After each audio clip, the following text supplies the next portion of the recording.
They pushed her before she ever had the chance to speak. The metal frame of the wheelchair rattled against the stairs, her hands unable to shield herself as gravity yanked her downward.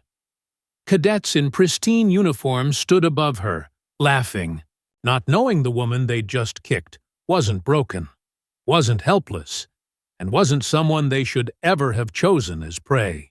Her name was Lena Hart, and they were about to learn that she didn't need legs to fight. She only needed purpose. Before I tell you what happened next, tell me in the comments where you're watching from. I love knowing who's listening.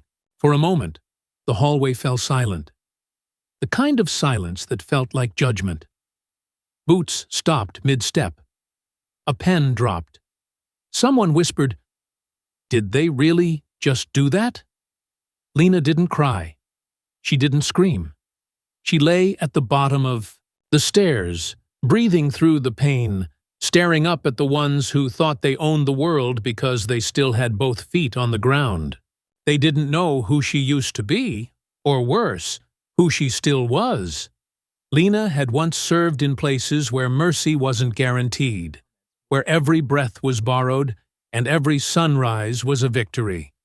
She had trained alongside soldiers who could dismantle a rifle blindfolded, who could run into fire even as their minds begged them to turn back. And when a roadside bomb stole her legs, she had made a promise.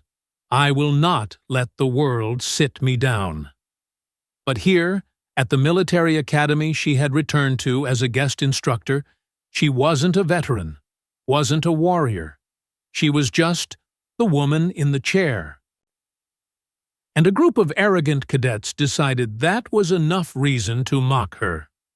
One of them, Clint, the ringleader, stepped forward with a smirk. "Still think you can teach us anything, Sergeant?" he asked. His voice echoed with the kind of ego only youth and ignorance could afford. Lena didn't answer. Instead, she locked her hands against the rails, pushed upward using only upper body strength built from years of combat conditioning, and rose back into her chair with a calmness that made the room feel colder. She looked at Clint the way a storm looks at the shore. Patient. Inevitable. "You're right," she said quietly. "I can't teach you anything. Not until you're ready to learn what real strength looks like." He laughed, but others didn't. Some stepped back. The atmosphere shifted, like wind before thunder. The academy staff rushed in, outrage in their voices, protocol in their hands. They demanded names, punishment, expulsion. But Lena surprised them. She asked them not to expel the cadets. She asked for something else, something worse. "Let me train them," she said. "Let me show them what happens when you mistake cruelty for power." Even the commander hesitated. The request wasn't standard, it wasn't gentle, but it was justice. And so the next morning, those same cadets, still arrogant, still smug, were ordered to report to the training yard. They expected lectures. She gave them reality. Lena showed them how to disassemble a weapon faster than any of them, how to fight hand-to-hand using only upper body strength, how to take down a man twice her size while seated, how to use the ground itself as a weapon. Every move she made was a reminder. Strength isn't in the legs, it's in the will. By midday, their arrogance had cracked. By sunset, it had shattered. The last exercise was quiet. No drill commands, no barking orders. Just Lena sitting in her wheelchair, staring at the group who once thought kicking her was funny. "Power," she said, "isn't what you take from people. It's what you protect in them."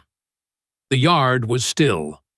One cadet began to clap, then another, and then a wave of applause, not loud, but meaningful.